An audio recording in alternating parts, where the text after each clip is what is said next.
The moment you cut contact and stay gone, something shifts in their mind. Not in a soft emotional way, in a hard psychological way. You remove the mirror they were using to hold themselves together. And people with strong narcissistic patterns do not function well without reflection from others. They do not move on the way healthy people move on. They react. They spin out. They study the silence. They try to solve it like a threat. What happens next follows a pattern so often that once you see it, you cannot unsee it. If this already sounds familiar, stay with me, because the part most people miss comes later. When long no contact begins, they do not feel loss the way most people imagine. There is no real grief, no honest heartbreak, no calm sadness where they sit and wonder what they could have done better. What gets triggered instead is something much more disturbing to them. Loss of control. Control is the center of their inner world. Attention is control. Conflict is control. Emotional access is control. Even your pain can become control if it proves they still matter. So when you step away completely and keep your silence, you do not simply leave the relationship. You break the whole system that helped them feel steady. Your absence creates a space they cannot manage. They cannot read you. They cannot push you. They cannot correct the story. They cannot pull reassurance out of your reaction. And that silence becomes a problem they do not know how to fix. In the early stage, their mind starts looking for the old buttons. They replay past moments not to understand emotions, but to find pressure points. They search for the places where they used to get a reaction. That is why no contact feels so shocking to them. They are used to touching a nerve and seeing movement. They are used to saying something and watching you respond. Silence gives them nothing back. No sound, no signal, no emotional echo. And that lack of feedback hits harder than people think. Their mind depends on outside reaction to feel stable. So when the feedback loop disappears, anxiety rises fast. Then that anxiety often turns into irritation. Then irritation hardens into rage, because rage feels stronger than helplessness. And helplessness is the one state they cannot bear. From the outside, it may look like they miss you. But what they usually miss is not your presence. They miss your availability. They miss easy access. They miss knowing they could still reach into your world and cause movement. That is why they may start testing boundaries in small, indirect ways. They may watch from a distance. They may ask others about you. They may leave little signs meant to stir guilt, curiosity, or confusion. Each move is a test, a probe, a quiet attempt to find out if control can still be restored. The longer no contact lasts, the clearer the message becomes. They no longer have power over your emotional life. And that truth does not just bother them. It threatens the very image they built of themselves. Silence feels like rejection to them because their sense of self is built on reaction from other people. They do not carry a stable identity inside the way emotionally healthy people often do. Instead, they hold themselves together through attention, validation, drama, and emotional engagement. When you go silent and stay that way, that stream suddenly stops. To you, silence may be peace. To them, silence is not neutral, it is not calm. It lands as dismissal, abandonment, and humiliation all at once. In their mind, being ignored means being lowered in value. Even negative attention can feel better to them than no attention at all, because anger, arguments, and tension still prove they matter. But silence gives no proof, no evidence, no emotional answer, and that creates a sharp inner discomfort because it forces them to face the one possibility they spend so much energy avoiding: that they may no longer be important in your life. Stay with me here because this is where the power dynamic quietly flips. They are highly alert to status, dominance, and signs of control. When you stop reacting, stop explaining, stop defending, and stop reaching back, the structure changes. They are no longer the one choosing distance. Distance is now happening to them. That feels like a drop in status, a loss of position, a crack in superiority, and even if no words are spoken, they feel the shift. This is why silence can trigger a stronger reaction than confrontation. Arguments still let them perform. Silence removes the stage completely. There is nothing to win, nothing to shape, nothing to stand on. Beneath their anger, what rises is shame. But shame is unbearable to them, so they turn it into blame, contempt, or revenge in their own mind. After long no contact, they often move through a cycle that looks different on the outside but stays very similar on the inside. First comes confusion. Silence breaks expectation. They are used to certain patterns, even if those patterns were messy, angry, or painful. They expect a reply. They expect a weak moment. They expect curiosity, grief, or one last emotional crack in the wall. When nothing comes, their mind struggles to make sense of the absence. They keep waiting for the point where you return to the old script. When that point never arrives, confusion starts turning into anger. The anger may be loud, or it may stay cool and hidden, but the fuel is the same. They no longer control the story. They no longer control your emotions. They may feel insulted, challenged, or disrespected, even though you did not openly challenge them at all. The rage comes from being forced to feel powerless. And once that rage settles enough to think clearly, calculation begins. This is the part many people never see. They stop reacting only on impulse and start thinking in strategy. They ask themselves what might work: charm, guilt, fear, pity, jealousy, smear tactics, acting wounded, acting superior, acting completely fine. Every possible move gets judged by one question: will this bring a reaction? During this stage, they may seem calm on the outside, even detached, but underneath they are running scenarios. Should they message now or wait? Should they show off and hope you notice? Should they speak badly about you to protect their image? Should they act like the victim so someone carries the story back to you? If one move fails, they pull back, not because they have closure, but because they are regrouping for another angle. The deeper wound that opens after long no contact is ego injury, and most people underestimate how serious that feels to them. Their ego is not real confidence. It is not inner strength. It is not peace with who they are. It is a fragile shield built to block shame. Much of what they do, the charm, the control, the image work, the manipulation, the need to stay central, is all aimed at one thing: avoiding the crushing feeling of being small, unimportant, or forgettable. No contact hits that exact fear. It sends a message without speaking. It says, "You no longer define my emotional world." To them, that does not feel like distance alone. It feels like an attack on identity. Their self-image depends on being unforgettable, influential, needed, or powerful in someone else's life. When you step away and keep walking, they feel their position collapse. They are no longer the authority, no longer the center, no longer the one deciding when the door opens or shuts. That loss becomes ego injury. And ego injury is not sadness. It is humiliation mixed with helplessness. They feel reduced, exposed, replaced. Even if there is nobody new in your life, their mind may still obsess over comparison. Are you happier now? Have you forgotten them? Do other people see them differently because you left? These thoughts create serious inner chaos because their value depends so much on outside reflection. Without your attention, their balance starts to shake. Some react by attacking harder: insults, threats, smear campaigns, cold cruelty. Others swing the other way and act like you meant nothing, like you were beneath them all along. But that is not real indifference. It is a shield. They need to lower your value in their mind so they can survive the blow to their own image. What makes this worse is that they cannot repair the wound in a healthy way. A healthy person can feel rejection, reflect, learn, grieve, and slowly rebuild. But a person stuck in deep narcissistic defenses cannot do that easily because honest self-examination feels too dangerous. Admitting fault feels like the whole false self might collapse. So instead of healing inwardly, they push the blame outward. You become cruel. You become cold. You become immature. You become the reason it all failed. This lets them protect their image and avoid accountability at the same time. And long no contact keeps that wound open day after day. Every silent day says the same thing again. You chose peace over chaos. You chose distance over access. You chose yourself over their control. And that truth cuts deeper than any insult because it proves they are not as necessary, powerful, or unforgettable as they believed. If this part hits hard, keep listening because the next phase is quieter and easier to miss. After the first storm inside them, many move into distant monitoring. This stage does not always look dramatic. In fact, it often looks like they have moved on. But looks can fool you. What is really happening is not closure. It is surveillance. They watch from far away because observation feels safer than direct contact. Monitoring gives them information without exposing them to fresh rejection. It helps them feel a little control without taking much risk. They may check your social media again and again. They may ask mutual contacts casual questions that are not casual at all. They may listen for updates through other people, hoping to piece together your emotional state. They want data.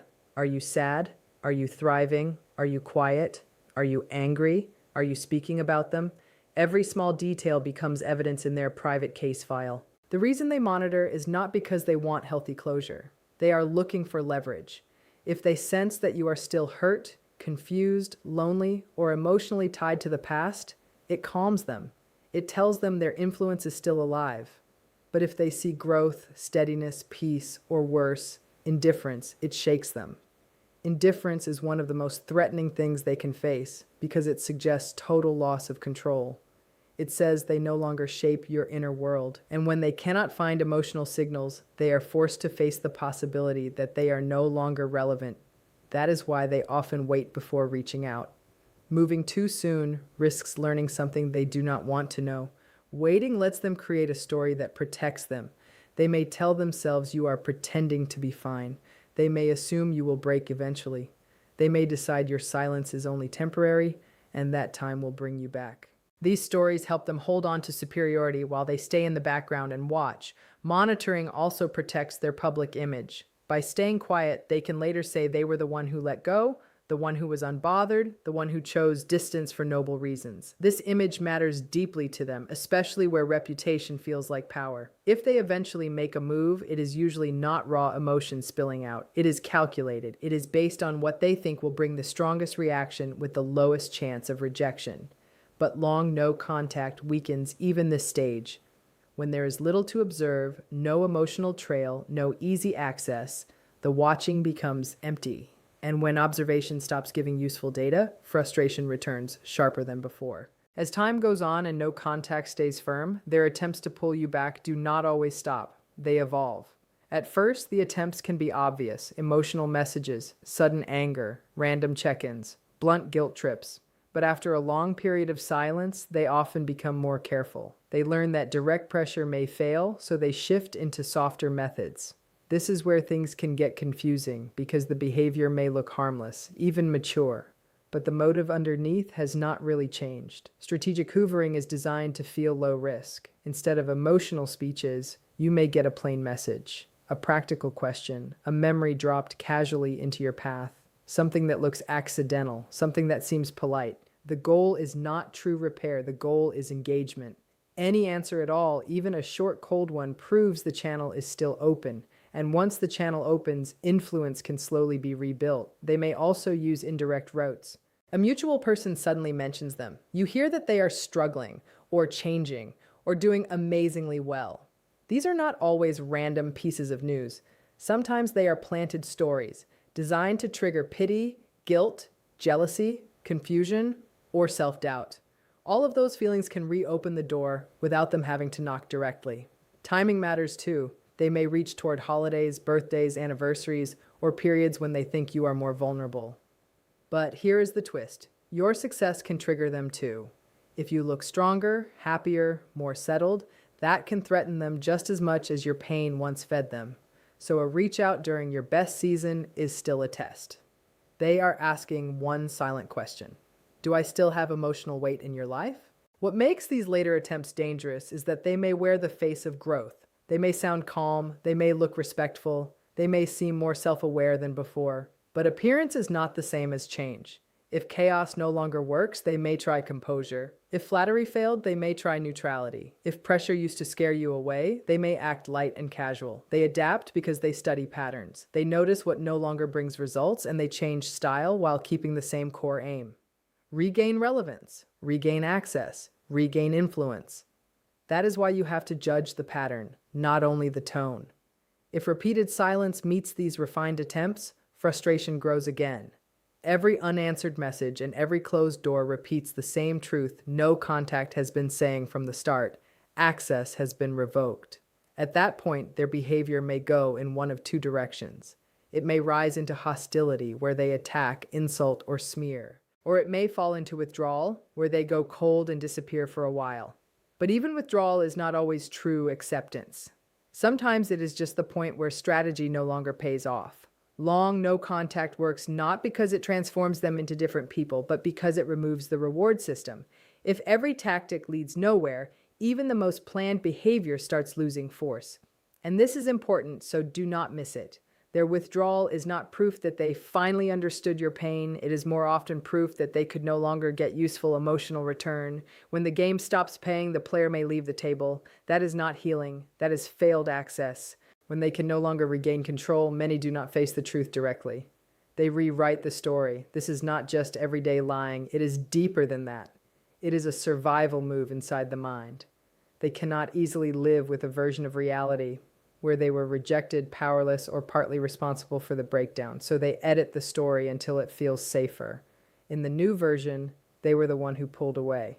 They were the one who saw your flaws first. They were the one who got tired of your weakness, your coldness, your unfairness, or your instability. Reality gets rearranged until their image is protected. That rewrite may stay private or it may spread outward. They may tell friends, family, or new partners a version that removes their actions and exaggerates yours. This is how smear stories are often born, not always from simple cruelty, though cruelty can be there, but from a deep need to avoid shame. If they can make you the villain, then they do not have to sit with the injury of being left behind by someone they thought they still controlled. And the more permanent your silence becomes, the more pressure builds for them to protect that story. Because your silence keeps acting like evidence. It proves you do not need the old dynamic to survive. It proves you chose distance on purpose. It proves their role in your life is no longer what it once was. And for someone whose identity rests on impact and dominance, that is a brutal thing to absorb. So they may cling harder to the rewritten version. They may act unbothered in public while feeling deeply disturbed in private. They may present strength while privately replaying the break over and over, trying to find where the control was lost. But no story they tell can fully erase what silence teaches. And silence teaches one lesson again and again. They no longer get to define your emotional world. There is also something else happening under all of this that people rarely talk about. Long no contact removes the usual emotional fuel they use to keep their false certainty alive. Without your reactions, they have fewer chances to test their power, fewer chances to confirm that they can still enter your mind, shake your peace, and make you orbit them again. That lack of proof creates inner tension. Some may immediately seek new supply somewhere else. More attention, more admiration, more drama, more targets. But even when they do, it does not always erase the wound you caused by leaving without returning. Because no contact is not just absence. It is a message of independence. It says, I can exist outside your story. I can rebuild without your permission. I can choose a life where your access ends here. And independence is deeply threatening to someone who needs to feel central in order to feel safe. That is why your silence may stay with them longer than an argument ever would. A fight would have given them engagement. A breakdown would have given them proof. Even tears would have confirmed importance. But your steady absence offers none of that. It becomes a wall they cannot talk through, seduce through, shame through, or overpower through. If you have ever wondered why they seem more activated by calm silence than by open conflict, this is why. Conflict keeps the bond alive. Silence lets the bond die in real time. And if they cannot revive it, they are left with something they are not built to handle well: irrelevance. For them, irrelevance can feel like erasure, not because they truly disappeared, but because the person they used to control is no longer turning toward them. That is the wound inside the wound. Not just that you left, but that life continued beyond their reach. So what happens after long no contact is not a neat emotional journey toward healthy closure. It is usually a chain reaction. First, loss of control, then confusion, then anger, then calculation, then monitoring, then new tactics, then story rewriting.